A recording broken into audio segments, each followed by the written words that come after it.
Hello, wrestling fans, and welcome back to 10 Count. I'm Steve Fall, but on today's edition, I'm talking to the owner of the NWA. It's Billy Corgan. How are you doing today? I'm fantastic. Oh, fantastic. That's good to hear. You I'm never want working. us to... I'm working. I'm not fantastic, but I'm Oh, working. you're not working. So this isn't a fantastic interview. That's what you just confirmed with me right now. I'll judge the interview when we finish the interview. How's that? Well, this is the third time we're talking, so we're going to keep it You're doing light. all right so far, yeah. I was gonna say we're gonna keep it light. We're gonna keep it fluffy because January 31st, NWA Power goes live. Now, this is a huge monumental moment for NWA because so far, really, the live element of NWA were the pay-per-views. This time around, NWA Power goes live. Why was the decision to go live, particularly for this event? I think that we're trying to shorten the cycles on our pay-per-view windows. We're going to try to do 5 pay-per-views this year, and so we're trying to create some different dynamics as far as how to set up the pay-per-views. And the longer taping cycles become a little bit problematic sometimes to keep the promotional energy going. So this is something new we're trying to introduce. Wow. And now, is it possible for NWA Power to go live more often? Because I know, as you mentioned, you're doing a lot of tapings, like 8 weeks of tapings, I'm guessing. So having that all there, it might be hard, like you said, to keep up this momentum of promotion when you already kind of know. You can't change up what you don't like because you already have the Yeah. tapings in the can. Yeah, we're trying to do Power Live more, not all the time, but more occasionally. So we'll see. We're coming out of fight on the paywall, so we'll be back free on YouTube on Tuesdays and Saturdays, starting with this event. So yeah, our headspace is just to try to keep it modular and keep kind of finding the audience. Now, what was the decision behind that Fight TV deal coming to an end and moving back to YouTube? Because I know a lot of fans loved NWA on YouTube, and I'm guessing it was a financial thing because obviously there's payments being involved with Fight TV versus Yeah, in the beginning of YouTube, it was, a free platform. I think it's just the dynamics of the world that we live in. I think you see it with a lot of over-the-top networks. They're offering a lot of free stuff to try to drive whatever they're trying to drive. And we're in that position where it's like, when we're behind the paywall, we're doing a lot of great programming. A lot of people aren't necessarily seeing it. Or if they're seeing it delayed, or they might have seen spoilers and stuff like that. And I know Mm. NWA fans go out of their way not to see spoilers. So I think going back to a Tuesday, Saturday format where everybody's watching at the same time and trying to leverage social media and all the things that you need, I think that's sort of part of the economics of it. It's a different type of economics than sort of being in a financial relationship with Fight. Right. And I got obviously with YouTube, like you mentioned, a lot of programs, not just, NWA, all wrestling organizations, not just wrestling in general. Like I will watch late night TV and late night TV is airing, Jimmy Fallon or Kimmel or Colbert. And while they're on TV, they're already posting the first like monologue on YouTube for free while the episode is still on. We're about an hour into an episode. And that to me I was like shocked at first, but yet if you're trying to sell something, maybe you want more eyeballs on every angle you're covering versus just your programming. Because if you're not watching the programming, then well, you're gonna miss out on the promotion of, Yeah. like Nuff said, coming up on pay-per-view February 11th. Now, this is a huge opportunity because again, this is the first pay-per-view kind of after Tyrus won the championship. And have you talked to Tyrus about this opportunity? Because we talked before, this is like a third time talking with Matt Cardona, unfortunately got injured before his own pay-per-view Always Ready. Now Tyrus, with Nuff said, this is going to be a huge opportunity and a huge platform for him to be the face of NWA, the face of this pay-per-view. Have you spoken to him? How's he feeling about this? I've spoken to him more so over the years, so I kind of know where his head's at. He's a person who feels he's always been overlooked in the wrestling business. I never had that opinion. Our relationship goes back to the TNA days when we used to sit there and talk about how he was being underutilized there. So Hmm. I was in a position in the NWA where I could put him in a position to kind of make the point. And being the team player that he wanted to build up the television title first. And I think he's done a tremendous job on that. And so to me, it was a natural step to move him up into the world heavyweight title picture. And not everybody agrees, but I come from an era, being born in 1967, growing up with the big guys in the 70s, Andre, Ernie Ladd, stuff like that, where promotions built around giants. So I think Tyrus will make his case here. But here's the thing about it: that you have that styles clash between somebody like Tyrus, who's kind of a self-made man in one way, Hmm. and Matt Cardona, who's a self-made man in a completely different way. And I like the cultural clash there too. Yeah, I think that's what people are. It's very confusing because Twitter's not real, but Twitter seems to be what people believe a company is representing. As in, Matt Cardona just won recently. I think it was like the top independent wrestler of the year, and that is that gains you Twitter's approval. And then you have Tyrus, who has a whole different fan base, but yet there are the other half who are against him for whatever reason because he's a good. He's being very good at being very bad as a champion, as a heel, and yet some fans don't like that because they don't like him, which is Well, fine because yeah. which is fine because it doesn't matter because if you're a bad guy, you're creating heat. If Matt Cardona shows up and beats you, well, aren't we all going to cheer Matt Cardona and support him? Well, we also live in this crazy world where who you are in other parts of your life do influence your wrestling life. Obviously, Tyrus is a huge star on Fox. Yeah.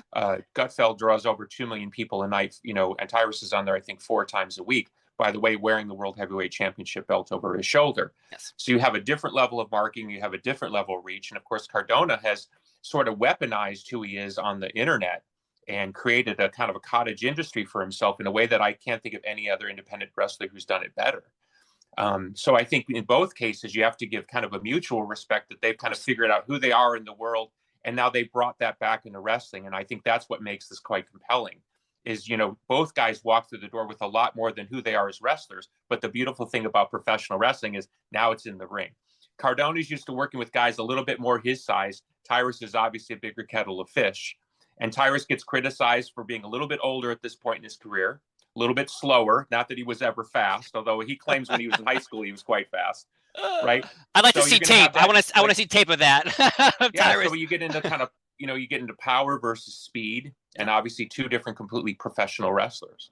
Of course. I absolutely cannot wait for this encounter because you have contract signs coming up, you have pay-per-views coming up. There's so much happening in the professional And a world. wedding. Don't And forget a a wedding. wedding. I talked to Aaron Stevens the other day, and he had a great story about Tyrus. Unfortunately, the fact that WrestleMania 29, his match got pulled right before they're about to walk out, and Tyrus, being this big, brooding man, just got up, walked out of the building. He just left the building and was outside and was very upset. And I talked to Stevens about this, Aaron, and he brought that story up, and I was very interested because I never heard that story about how upset he was. I've talked to Aaron and Andrew and many people, but with Tyrus being the champion and Cardona kind of being the incident sensation, this is going to be a huge encounter coming up, and I cannot wait. I love how you brought up the idea of someone taking their outside influences and bringing them into the wrestling world, because I think maybe you can shed some light on this. How do you feel about fans, not just Tyrus, in general, anybody, Hulk Hogan, Ric Flair, their real world versus their characters? Why do people harp so hard on the real world version of themselves versus the wrestler? Like, I don't think people are going like, oh, Jack Sparrow, I can't watch a Jack Sparrow movie because of, Johnny Depp and whatever was going on with him with Amber. Like, is there a difference? No, I think we're into a world now where people have a hard time separating. Don't forget that the way reality is presented on social media is a form of entertainment. Obviously, True. it's sort of curated, right? People are using filters, they're making sure they're getting the right angle. So I think at some point, social media starts to become as worked an atmosphere as a worked atmosphere in wrestling. And I think what happens now is you have this blending between real life working and working. And I've heard these arguments for years about myself about like, well, who I am in real life. If somebody liked their encounter with me on the street, whether or not it affects their ability to listen to my music and all that type of stuff. So I've dealt with this myself. I always think it's kind of a strange thing because who you are in your vocation, you obviously have to be very skilled in that particular way. Whether or not you like them as professional wrestlers, you have to give Matt Cardona and Tyrus their respect. They have worked their way up through a very complicated system, and they've prospered at the highest levels of professional wrestling for over a decade, easily, right? Mm-hmm. So whether or not you agree with that, but then when you start to bring in outside stuff that doesn't have to do with professional wrestling into the professional wrestling ring, it's like, how much are we supposed to pay fealty to that in terms of reality versus the worked atmosphere? It would be like using the example of Johnny Depp, and obviously his public travails are well noted. It would be like in the middle of Pirates of the Caribbean movie, he's supposed to turn towards the camera and sort of acknowledge, I know I'm in the 1800s, but by the way, in real life, but we're asking wrestling to do that now in a way that I think it bridges on the uncomfortable. And I'm not sure there's a sort of easy solution, because some of the things that people bring up are they're worth bringing up. I mean, I believe in transparency. Like, there's nothing to hide from. Like, everything can be open. Like they say, sunlight creates disinfectant, and I don't have any problem with having a transparent wrestling environment. But when we're working, and there's this sort of pressure to sort of acknowledge, like, let's call it the internet vote, or the mob vote of their opinion on somebody in their real life, that's a really weird position to be in, because why are we doing professional wrestling then, when we should just be having a shoot fight, no ref, no ropes, and just get in there and just get at it. True. Yeah. They're like, oh, well, in the real world, it's one way, but in the performance of a wrestling match, they somehow bring in reality into this. Like, it's not real. Like, there is a sense of, I can't pick you. I have to actually pick you up and throw you down, but the ending is determined. But, yeah, it's very interesting. Wrestling is, sometimes it's too real, sometimes it's too fake. Sometimes I don't know what people are thinking. I think my personal opinion is it's at its most beautiful when you're right on the line of those things. I think Paul Heyman did a great job of that in ECW. But obviously the Sandman wasn't the Sandman 24 hours a day. Maybe he was 22 hours a day, but I gotta figure he took a break every once in a while. You gotta sleep, right? Well, I don't know. Maybe he never slept, for all I know. I mean, maybe the Sandman was always in gimmick. Like, when he went home, it was just enter Sandman, and you know what I mean? Like, walking around his house, a bed of kendo sticks. I don't know. You know what I mean? Maybe he did. I just like to think at some point he took a break. I'd hope. I don't think Undertaker was going home building caskets on his personal time, but maybe he was. We don't know. Maybe we don't know. We don't know. Let's talk about some crazy wrestling news, though, for a second, because recently Vince McMahon came back into the WWE, and then the world went on fire because suddenly it was a rumor broke out on Twitter about Saudi Arabia buying the company, and now the rumors of Tony Khan's going to buy the company, Amazon, NBC Universal. What are your thoughts on all this? Because it seemed that Triple H had the reins, but did he actually have the reins? And we all believed he had them, because Vince McMahon is majority shareholder of the WWE at 81%. Well, technically he runs the company no matter what, right? Yeah, even when Vince stepped down, and what happened, right? There was this transfer of power, and then people were talking about the shift in the product. I kept pointing to the elephant in the room, which is like the majority shareholder at some point is going to sort of throw his weight around. So now we're seeing him throw his weight around. So how that plays out, I think, is going to be interesting, because now you get into rumor, innuendo, highest bidder. Does WWE really want to sell to the highest bidder, or do they want to pick a partner that they're, kind of a UFC situation where the McMahons will still run it, but they'll be in business with whomever. Right. So it may not be as simple as whoever is the highest bidder. Yeah, there's a lot of red tape, it feels like, in this situation, because nobody knows the information unless you're actually working within the company, versus people are, oh, did you hear? Did you hear? Well, I don't know what to believe, because I don't know. I don't work there. By the way, we're also talking about a professional wrestling company that's used to working the public. So half the information coming out, I just think is just probably just some sort of worked angle to get people looking one way or thinking one way. My personal feeling is I have a hard time believing he would sell to anybody in professional wrestling. True. Me too. I can't imagine Vince McMahon selling to Tony Khan. I think Vince McMahon would rather burn down the building than allow Tony Khan and the Khans to take over the company that he built. At least that's how I feel. Like Ted Turner, I don't think Ted Turner was like screaming like, "Oh no, they're buying this company," because the AOL Time Warner merger back in 2001. Yeah, that was the one rumor that I saw that I thought, to quote the theme song, "No chance in hell." Yeah, I agree. But you know what? Stranger things have happened. So, look, color me wrong. I mean, it's the world of professional wrestling, and we're talking about billions of dollars here. And not a lot of people on the planet have billions of dollars to spend, plus want to be in professional wrestling. So anything is possible, of course. But that's the one where I sort of raised an eyebrow and thought, that's not happening. Well, you've already bought NWA. Is there an opportunity for you to buy the WWE? I wish I had the money to buy the WWE. Let's just start there. I would say, I bet you have some friends that you guys can all come together and purchase it if you wanted to, but we'll have to wait and see. I think Billy Corgan running the WWE sounds like a great idea, but that's me. I can say that the biggest hurdle in the world of business as it pertains to professional wrestling is most people on the business side are not professional wrestling fans. So they don't understand the business of professional wrestling. And I spend half my time in business meetings trying to explain to people not what the business model is, because that's what they do all day. It's like Right. the why of the business model. Like, why are you investing in this thing that makes no sense to us?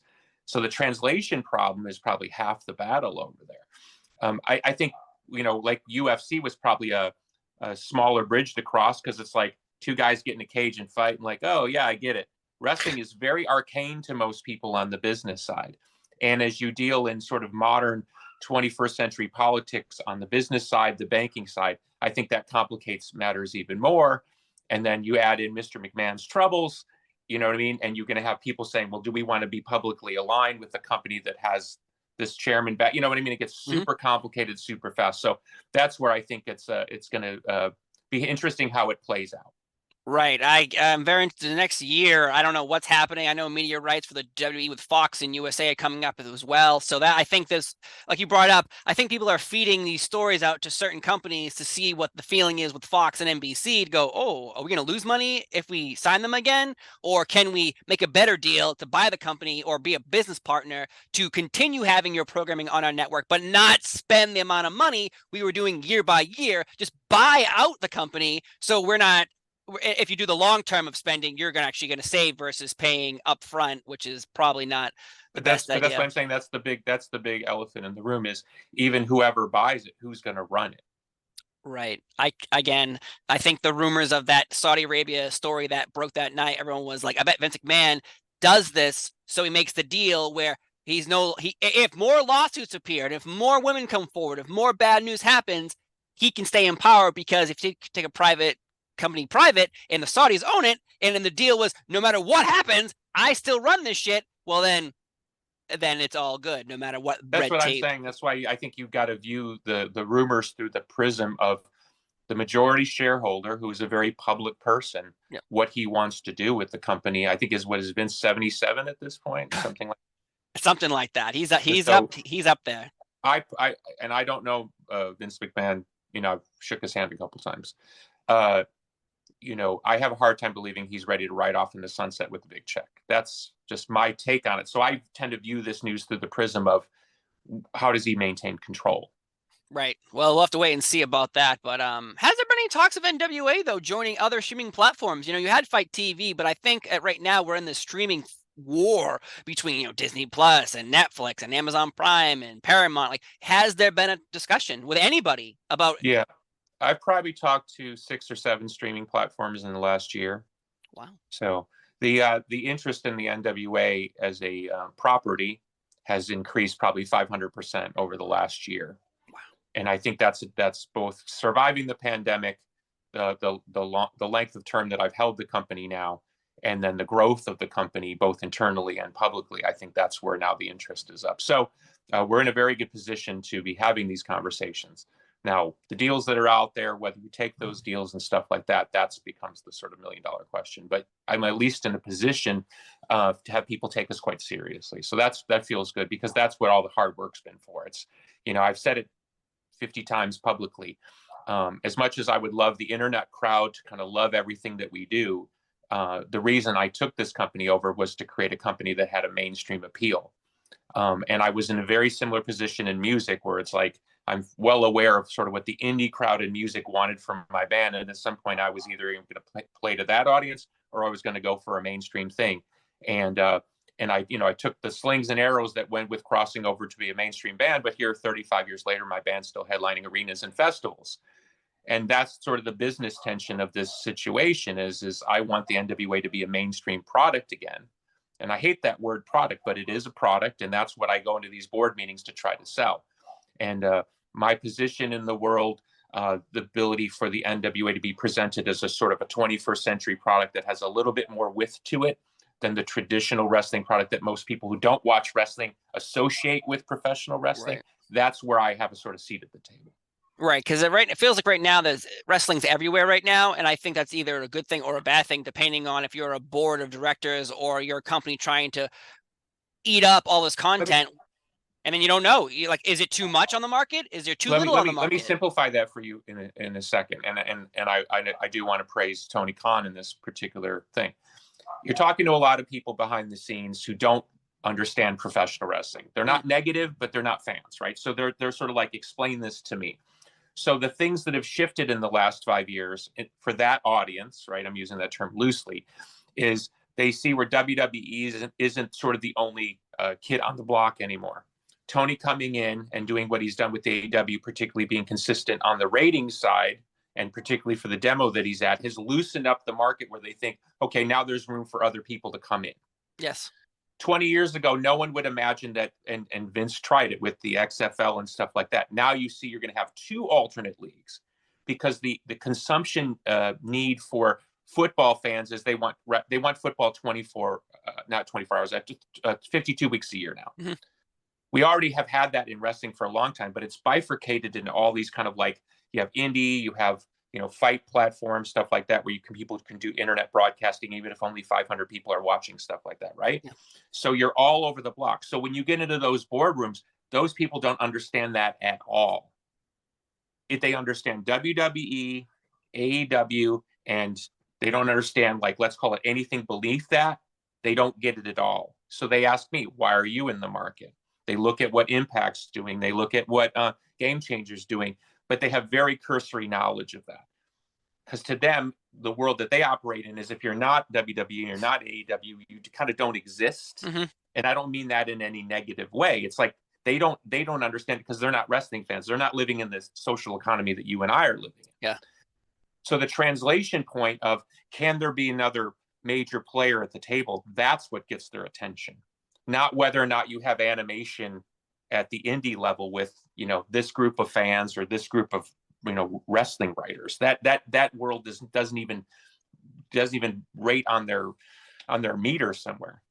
Right. That's interesting to say, because I imagine going into a room and trying to sell wrestling to someone to be like, well, I remember Macho Man. How's Macho Man? And be like, that's literally there. That's literally, and again, no disrespect, that's literally where most of their level of translation is. Where wrestling has crossed the zeitgeist, and they saw Macho Man, eating a Slim Jim. That's their level of, like, Hulk Hogan, Ric Flair. That's what they know. So to them, the fact that WWE is a huge company, but doing smaller ratings than they used to do, but have this market position, is impressive to them. The fact that Tony's come into the market, loosen the market up by spending a lot of money and sort of shifting the focus of particularly young fans, that's all good too. So all that says to them is, oh, there's room for more. But they kind of put it on you to demonstrate what that actually sounds and looks like. Yeah. You have to prove it to them. It's not the other way around. They're not looking for wrestling product. They're open to wrestling product. And trust me, that's a huge difference than, say, 5 years ago, where people were like, WWE is the market, that's it. Right. I can imagine with like NFL, it's obviously hard to break into a market that is, held by that one company. It's making billions of dollars. And obviously the WWE was doing that for so long. Impact Wrestling on Spike TV, I thought, did a nice job as well for a while. And, but obviously in today's world, it's completely different. But NWA Presents, this brand new program that's put together with you hosting, talking to legends of wrestling. How did this come to be? Because I love it so much. And I think, again, with so many podcasts and video products out there, I think each company needs something like this. And you, as the host, talking to legends, how did this come to be? Well, I have a pretty robust memorabilia collection. And I started thinking, well, how could I share this memorabilia with the world? It's so cool, right? And it really illustrates not only the NWA's history, but AWA and pre-NWA history. So I looked around, of course, who I'm in business with, and Dr. Tom Pritchard and Austin Idol are the first 2 guests that I've had on. Dr. Tom's episode just about to come out. And I thought, okay, we've all seen the kind of the kayfabe, shoot tapes and all that type of stuff. Like, those have been around for 20 plus years. Yeah. So how can we do something different? And I was like, using my memorabilia and really talking about the NWA territorial type of booking system and how it worked for independent wrestlers to move between territories. I thought that's like slightly a different angle on that. So we get really deep and granular into the office. In the case of Dr. Tom Pritchard, he started working for Paul Bosch when he was 14, 15 years old in the office. Wow. And this is the kayfabe era when no one smartened him up. So he's a teenager working in, this big NWA office. And, here comes whoever through the door, Lanny Poffo. And he's got to keep his mouth shut, in circa 1970 something. Yeah. So it's really cool to talk about that because I think that's not something that's readily available on the open market. There's a lot of great wrestling content out there, but I thought to explore this particular part of wrestling's history would be interesting to fans. Wow. Do you have a dream guest that you'd like to talk to? Anybody who worked in the territorial system. I mean, look, Raven worked in the territorial system. There's a lot of guys who are still around who I have relationships with or I know enough to where, but, look, Hulk came out of the territorial. Imagine talking to Hulk, not about all the typical stuff, but talking about working for Vern and the tension between, going out of there for Vern to go work for Vince and all those types of things, but from the territorial position. Because until Hulk was an established draw, well, he was just like a territorial wrestler like anybody else. Right. He was going to Japan and, they were going around to figure out how to get their money. Yeah. And, so I think there's this sort of beautiful tension point, sort of late 70s, early 80s is sort of Vince starts to take over, and you see the last nadir of the NWA at the highest levels. There's a sort of beautiful moment there where there's a lot to talk about because you have a lot of great workers coming out of the territorial systems that create the Monday Night Wars. And people forget that. To them, they just would turn on TV on Monday and there they'd be. But Macho Man was working for his dad, in, whatever they were working in the Missouri territory. And, the Funks had, Terry started at 18 or 19 working for his father and the Von Erichs working for Fritz. And people forget that territorial system built the great boon in professional wrestling. This is true. I know. It feels like wrestling. It's like for a lot of wrestling fans, wrestling started at WrestleMania 1, and like that's it. From that point on, there was only wrestling. Before that, you Superstar Billy Graham. You had all these other characters roaming the earth. Like I have Andre the Giant right here on a magazine, but like he only went to territories. Like these characters were protected because they weren't exposed every Monday, every Friday. Every week. Yeah. You'd be like, oh, I gotta tune in. I gotta buy a ticket to go see these people. Versus seeing them every week. Eventually they run their course. And that's why wrestling, I think, characters only can last so long because you're on TV every week. Yeah, I'm not one to criticize WWE. I think it's sort of kind of easy to sort of point at the biggest guy in the room and complain. But the one thing I have been a little critical on them is they've created a wrestling history that, of course, favors the WWE's place in wrestling history. But they leave out a lot of the great history that built, what is professional wrestling. Yeah. I think Tony's captured that, try to kind of bring back some of that WCW magic, and I'm a fan, of course, growing up like AWA and stuff like that. So I like to celebrate all that stuff. And I think it's actually to the benefit of the WWE to talk about those things more often because they, of course, won all that. Yeah. But they did come out of the territorial system. They were once a territory like everybody else, True. I agree with you on that. So I went to Twitter and I said I was going to talk to Billy Corgan, and people wanted to send in some questions. Some have. Is this where I leave the interview? Like, no, some are nice, some aren't nice. I deleted the not nice ones because some people were a little crazy. Though I like this one from John, who has a million numbers at the end of it. 422002. John, please change the numbers. With lots of talent, contracts, and changes happening at the beginning of the year, how will that help shape NWA in the coming year? Well, I think every year you have this rollover where some talents go up to WWE and AEW, other talents are released and find themselves in the open ecosystem. So I think we're on the open market like anybody else. I think we've done a good job of bringing in people who maybe don't want to go back and kind of work for the same type of situation that they just came out of, but maybe want to kind of come at from a different place. I do talk to a lot of professional wrestlers that say they love coming to NWA because it rekindles their love of professional wrestling because they feel they have the freedom to figure out who their character is and their identity and bring that back into the ring. And I think that's really to the benefit of the product that we're presenting. Yeah, that's what I think Aaron Stevens, when I interviewed him, he kind of said the same exact thing. The _Will_Gray, with the changes in the WWE, is there going to be more cross promotion with NWA possibly joining Peacock or the WWE Network? I think I've said publicly we've had those discussions years ago. I haven't had any discussions with them recently.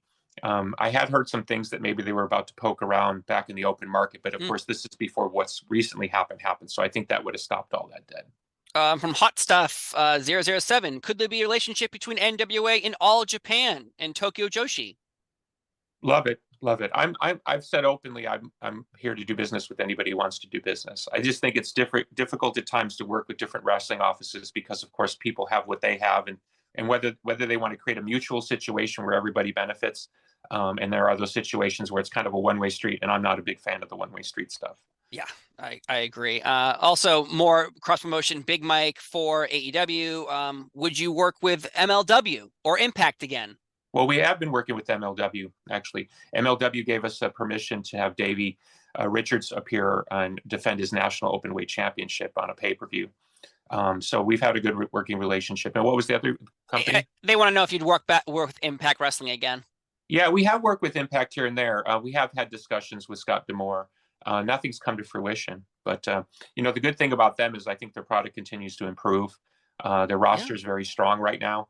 And we have some wrestlers that actually work for both promotions. Max and Sinister Minister James Mitchell, we put them together here, and now they've been working over at Impact. So because of the way contracts works and stuff like that, talents do move around. And I think we are kind of coming back a little bit in that territorial thing. I think the only difficult thing with that, and that's why I do like coordination, is sometimes you get this weird thing where like characters are going one way on your television, another way on somebody else's television. And I think that's actually to the detriment of the talent more so than the promotions, because it does sort of weaken the kayfabe aspect of a particular talent. So I do like that type of coordination if we can arrange it.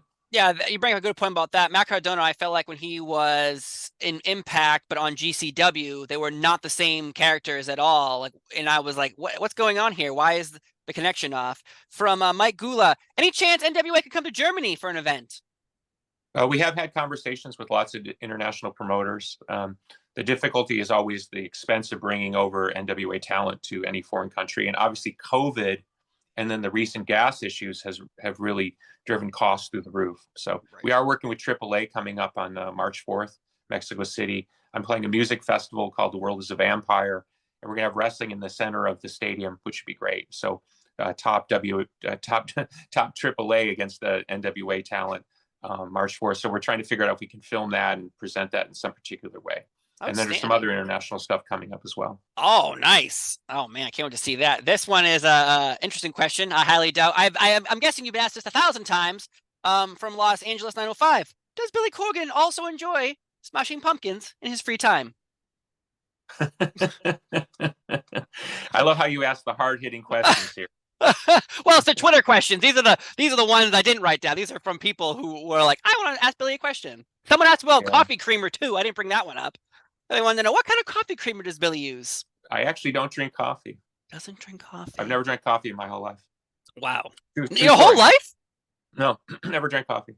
Are you not a caffeine man?